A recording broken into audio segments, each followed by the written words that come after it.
Ana Morales took the night QA shift at Marigold Cannery because the day shift kept clashing with the bus schedule and her son's speech therapy, and because nights felt quieter, almost merciful. The cannery sat low and stubborn on the edge of Salinas corrugated metal, a belt of sodium lights, the smell of tomatoes and chlorine braided into the coastal fog. Inside, stainless steel tables gleamed like rules, the conveyors whispered, the ammonia chillers sang one long note like a choir that refused to be dramatic. Quality assurance sounded important until you understood the job was mostly taking temperatures and pretending thermometers were neutral. She wore a white coat, hairnet, steel-toe boots, and the face you wear when you want the older guys to stop saying mija.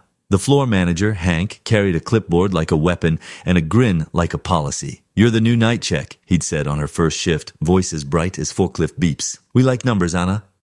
Numbers don't argue. On paper, the process was simple. Wash, blanch, peel, dice, fill, seal, retort. Cool, codes stamped on lids like incantations, plant number, line number, date, time, lot. QA pulled samples every 30 minutes, plunged a probe into the center of a can to make sure the heat had kissed the botulism goodbye. Record, initial, move on. But there was another process, the one the floor learned in its bones. When the intercom crackled, code amber 6, it meant a VIP order had arrived and every other promise learned to wait. When Hank yelled charity run, it meant product too close to the limit could be labeled donation and leave through the back gate like grace. When the chiller hiccuped and the headspace vacuums dipped, someone wrote the number they wished they'd seen, not the one they did. You stayed or you left. Most people stayed. Rent has a way of making morality into choreography. Anna told herself she could live inside the lines. She made her log sheets pretty digits that stood at attention, decimals that behaved. On the third Friday in March at 1:12 a.m., the line ran plum tomatoes with a skin so thin you could mistake them for apology. The retort cycled, the gauges held. She pulled her samples and wrote 250 2F because that's what the center of the can should be if you want to sleep at night without dreaming of someone's pantry becoming an autopsy. At 2:03, the intercom coughed. "Amber 6, it said, and the air around Hank's grin sharpened. A truck backed to Dock 3. The VIP pallets wore labels with a handwriting that had gone to private school. "These go first," Hank said. "Numbers don't care about manners." Anna ran the samples, pH, seam thickness, vacuum. She was halfway through the VIP lot when her probe stalled at 233F in can after can, a plateau that suggested the retorts were tired or the cooling water had turned ambitious early. She double-checked her thermometer against the reference bath. Calibrated, she checked again. 233. She felt the little hinge in her chest that the floor calls a conscience and supervisors call over time. "Your number's wrong?" Hank asked, not looking up from his clipboard. "They're correct," she said, and watched his mouth try to find a polite way to suggest otherwise. "We're inside spec," he said. "Margin's margin." "The center's cold," she said. "We need to extend cook or hold the lot." Hank smiled the way men smile when they think they are about to teach you something about the world. "We've been doing this 20 years, he said. "You're on your third Friday. Write it at 250 and you'll sleep fine." Anna thought about writing it at 250 and the sleep you get when numbers are doing cosplay. She wrote 233, 1, 233, 4, 233, 0. She initialed. She circled. She drew an arrow no one would be able to ignore without doing violence to their own eyes. Igor, 19, 08, 2025, 7:57 at 2:17. The intercom, petulant now. Amber 6 need clearance. Hank took the sheet, glanced and put it down like it was a child's drawing he did not plan to hang on his fridge. "Charity run," he said to the line. "Move the pallets after 3. Charity run meant the product would not go to the VIP. It would go to a food bank. It meant it wouldn't be sold. It also meant it would not be recalled because technically you do not recall what you donate. You thank yourself for being generous and pray the headlines are busy. "Hold it," Anna said. "We have to hold it."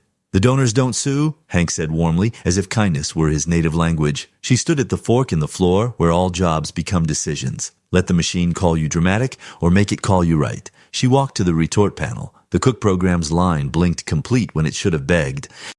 She scrolled back through the trend log and saw a droop in the final plateau heat, leaching too fast. The kind of curve you can explain to someone who wants to understand, but not to someone whose quarterly bonus needs to land at 10 a.m. "Reset," Hank said. 2:30 run. "No," she said, and her voice surprised her by being the kind you can lean on. "Nonconformance." She took the red hold tags from the clipboard, the kind you're told are there, and clipped them to the VIP pallets like a small, clean crime. Everything in the room paused. Forklifts idled. The guy on seam check pretended to measure while watching to see who the floor would become. Hank stepped closer, one hand on the clipboard, one hand making a fist the clipboard could pretend not to notice. You don't get to call nonconformance, he said. QA signs off, management decides disposition. I am QA, she said, and I am signing.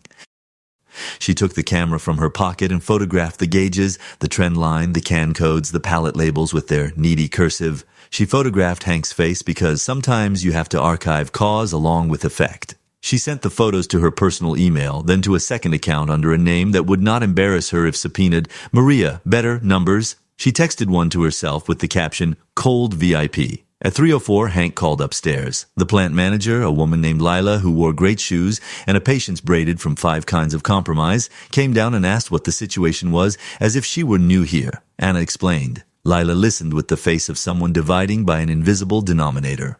We'll hold for now, she said at last, almost kindly. Run a reheat after break. If they move to charity, fine. Document the deviation. Hank glared at the word document like it was a fungus. Anna exhaled. It wasn't victory. It was a coupon she could use later. She put the hold seals in place with the satisfaction you could mistake for relief if you liked mistakes. She clocked out at 6:28, dragging ammonia cold into her car like leftover weather. She dropped her son at preschool, kissed his forehead, promised pancakes after she slept. She slept. She woke to 3 missed calls and a text from Maria who kept the day shift. They moved your pallets at 9, said donation, then sent them to loading. Gone by 9:15, she drove back to the plant with a kind of calm that made the world look excessively detailed.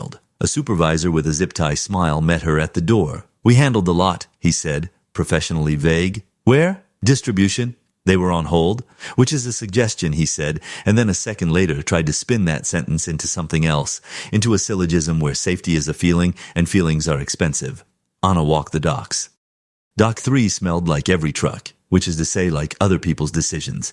The loading log said the pallets had left under a different code numbers transposed, like manners. She asked for the bill of lading. Upstairs, they said, Eager, 1908, 2025, 757. Upstairs said, downstairs must have it. The printer had a paper jam, the server had a burp. Her name had been spelled incorrectly in an email that implied she had approved everything the way saints approve suffering. At 1:12 p.m., she was in Lila's office with the door closed. Hank overrode the hold, she said. I have pictures. Lila closed her eyes a long second. We can't recall what we don't have. We do have it. We have its codes. Codes are suggestions, Lila said, and in that moment Anna wanted to set every suggestion on fire. She emailed the trend logs to Corporate Quality. Corporate Quality replied with an auto-reply, We will review. She called the county health inspector and left a message at a number that sounded like a waiting room. She called a reporter in Monterey who had written about a salmonella outbreak at a different plant the year before. He said, off the record 4 times, which is how men say, I would like to have it both ways. At 4:03, her phone buzzed with a text from a number not in her contacts. You're brave. A second buzz. I work retort on days. They're running numbers, not product. The cold lot went VIP, not charity. She typed back, Who is this? No reply. At 5 Lao, she was back on the floor, a night ahead of her like a prayer someone else had written. The intercom beeped. Amber 6. She did the walk again. Wash, blanch, seal. She kept the log like scripture. At 7:14, her phone buzzed with a picture from an unknown account. Pallets in a high-end grocery stock room in Palo Alto. The VIP lot numbers like tattoos. The caption, tonight's end cap. She went to Hank with the photo. He looked at it like it was an art piece he didn't get. You should consider your future, he said, and the future in his mouth sounded like a stairwell. At 8:02, the plant alarm burped the little cough it uses to practice. It wasn't the fire alarm, it was the ammonia. A leak somewhere in the chiller room, the kind that usually resolves itself with a wrench, and a man saying, there. The night crew put on masks and moved to the yellow lines like math. Anna stood very still and thought of every news story that starts with minor leak contained and ends with an evacuation map. She walked to the chiller room. The maintenance guy, Julio, stood with his handheld monitor. It's reading 12, he said. Nothing. Sensor's fussy. She looked at the weld where the pipe elbow had taken a little hit last month when a forklift decided the laws of turning radius were personal. Frost bloom on steel. A fine hiss like a gossip. She held the meter herself. 17. The hiss sounded like a secret that had learned to breathe. Hank, she said into her radio, we need to shut the line. We need to ship, he said. I smell it. You've been dramatic since Tuesday, he said, and the way he said Tuesday made it sound like a woman's name and a sin. There is a switch you are not supposed to use unless the building agrees. E-stop ammonia isolation. It's behind a locked cover because people do dumb things under pressure and companies have lawyers. The cover requires a key that lives on a chain around the neck of the person who thinks of himself as a gate. That person was not around. The cover was. Anna put a flathead into the seam and pried. The plastic gave with a sigh like relief. She pushed the switch. Somewhere, a valve thumped closed like a fist. Somewhere, a siren whooped like a rumor that had decided to have a family. Red light strobed. People moved. The intercom said evacuate in a voice that did not care about Hank's quarterly. She walked the line like a shepherd and angled people toward the muster point and counted. Numbers did argue. They argued themselves into what mattered. Outside, the night smelled like the earth had opened its mouth to take a breath. Julio bled the line and swore delicate prayers at the weld. The siren wound down the way a child stops crying to listen if the room still cares. Leela stood under a light that made honesty look like an option. Who hit the switch? She asked. Eager, 1908, 2025, 757. I did, Anna said. Hank's mouth was already rehearsing its lines. She's been insubordinate. Save it, Lila said. And the word save did not get an object because some nights the object is obvious. At 11:52, with the line still down, Anna's phone buzzed with a link. A high-end grocery chain had quietly pulled a tomato product from its website out of an abundance of caution. The photo showed her plant code. The statement said there had been no injuries. The comments were mostly people trying to make jokes about pasta. At 12:01, an email from corporate, suspension pending investigation. Words arranged like furniture in a lobby that wanted to look generous. At 12:07, a second email to the plant, CC'd to Lila, BCC'd to someone with a title that sounded like a hedge. Thank you to team for quick response to false alarm. Anna laughed because sometimes your body picks its own verb. She opened her private email and wrote to the county again and attached the trend logs and the lot codes and the picture of Palo Alto and the picture of her prime marks on the e-stop cover. She wrote to the Monterey Reporter and said, on the record. She wrote her own name like a signature and like an oath. At 2:19, her phone rang with a block number. You like your job? A man asked, and the question was so bored it made her angry. I like my son more, she said. People get confused, he said.